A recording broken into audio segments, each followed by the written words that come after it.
Okay. So have you ever gone down like a Reddit rabbit hole? Oh, all the time, definitely. What have you found? Well, I was checking out the R Cruise subreddit, and Okay. oh my gosh, people have so much to say. It's like this treasure chest of cruise tips and like horror stories and everything in between. Yeah, yeah, I've seen some of those, and it is fascinating what people share. You get these really unfiltered experiences, which is both good and bad, I guess.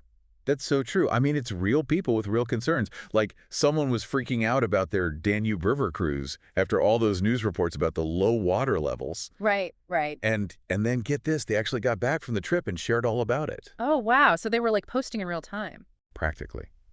And it's great because they said that Viking River cruises went above and beyond to make sure everyone still had a great time. Like they organized buses to get to different parts of the river and added some extra excursions, to make up for the changes. That's good to hear because that was a big concern for a lot of people, those river cruises, with Yeah, the water levels being so low. So that's reassuring. it is. But not everything is smooth sailing in the world of cruising, though. Yeah. Someone asked if they could bring a gun on their cruise. Really? I Wow. know, right? Talk about a travel nightmare waiting to happen. Yeah. That's a question that, believe it or not, pops up surprisingly often. And it just goes to show how important it is to understand those cruise line policies because they are For strict. good reason. Exactly. Most cruise lines have, a zero tolerance policy when it comes to firearms, and there can be some pretty serious consequences if you try to bring one on board. Oh, absolutely. You definitely don't want to end up on the wrong side of maritime law. No, not at all. Okay, so speaking of unexpected situations, this next one is a head scratcher. Someone had a single entry Schengen visa, but booked a cruise that stops in Tunis, which is outside the Schengen area. Oh, okay. And I had no idea that could even be an issue. Yeah. I mean, I've heard of the Schengen visa, but I never really thought about it in the context of a cruise. Right. And that's such an important thing because it's not something that people always think about. And it can really trip you up, especially with cruises that visit multiple countries. So what happens in that situation? Are they stuck on the ship? Well, it really depends. I mean, ideally, they would have sorted this out before the trip. But, sometimes these things slip through the cracks.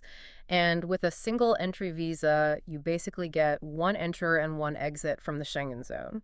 So in this case, they might have to contact the embassy or even, consider disembarking at a different port if possible. Wow, that's a tough one. It makes you realize how important those visa details are. Absolutely. Yeah. Yeah. Every situation is different, but it's crucial to be aware of the rules and to plan ahead as much as possible. Okay, so this next one, this is a bummer. Someone was wondering what they could do after missing 2 out of their 4 ports because of bad weather. It's like the cruise version of a rainout. Oh, yeah, I've had those stories.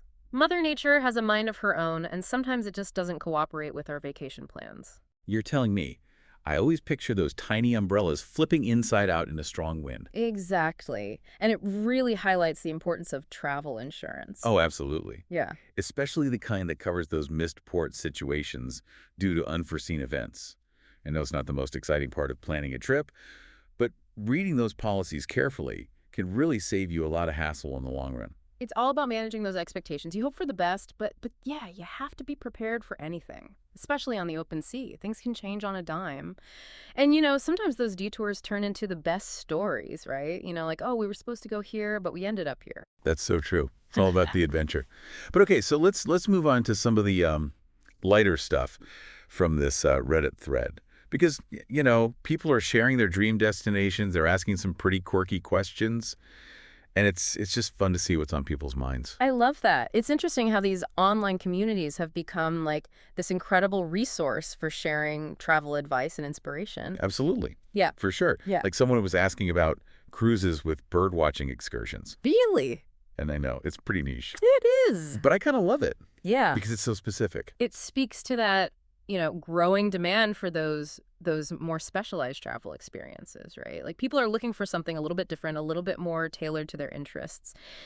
And the cruise lines are definitely taking notice, offering all sorts of unique shore excursions. That's so cool. Imagine, like, spotting some rare bird from the deck of a cruise ship. That'd be I amazing. know. That is a bucket list item right Yeah, there. yeah, exactly. It's not just your typical, like, shuffleboard and buffet lines anymore.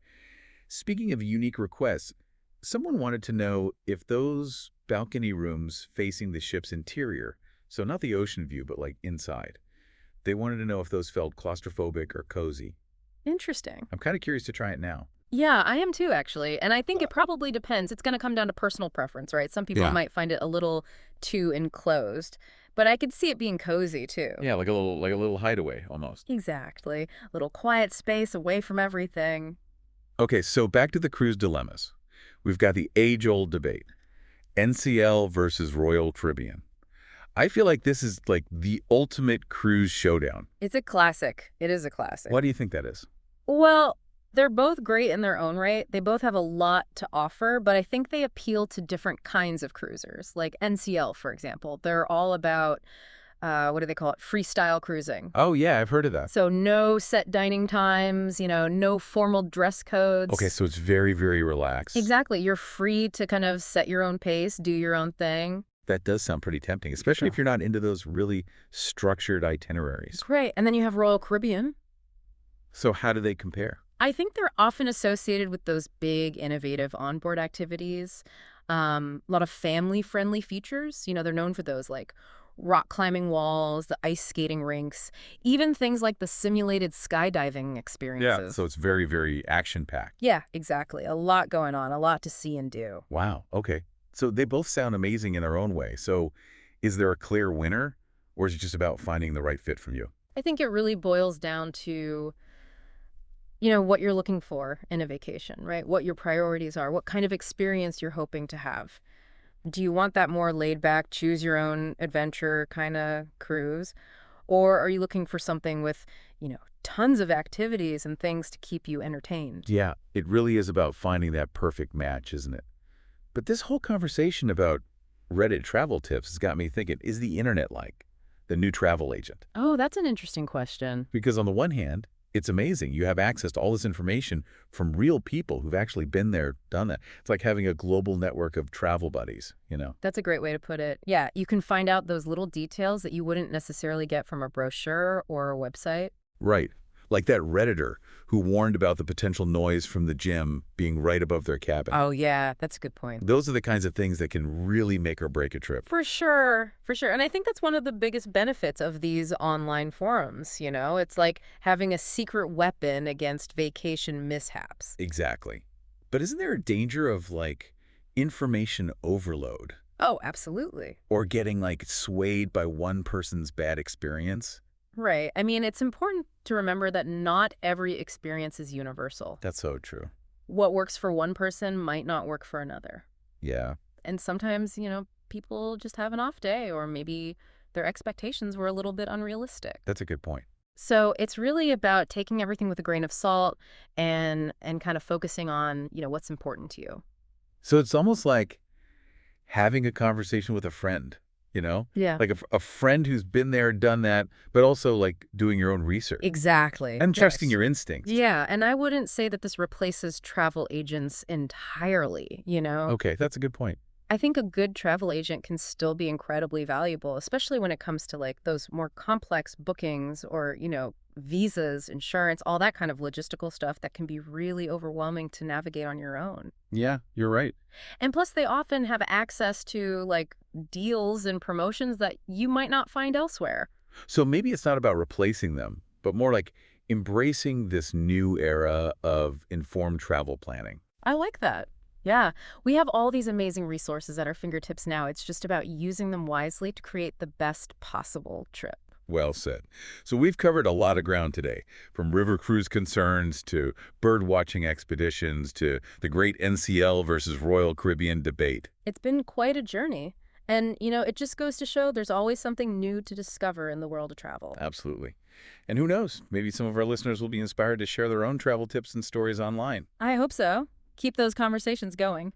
And remember, folks, whether you're a seasoned cruiser or planning your first voyage, a little preparation goes a long way. Absolutely. Until next time, happy sailing, everyone. Happy travels. And be sure to check out The Deep Dive for more deep dives into the topics that matter to you.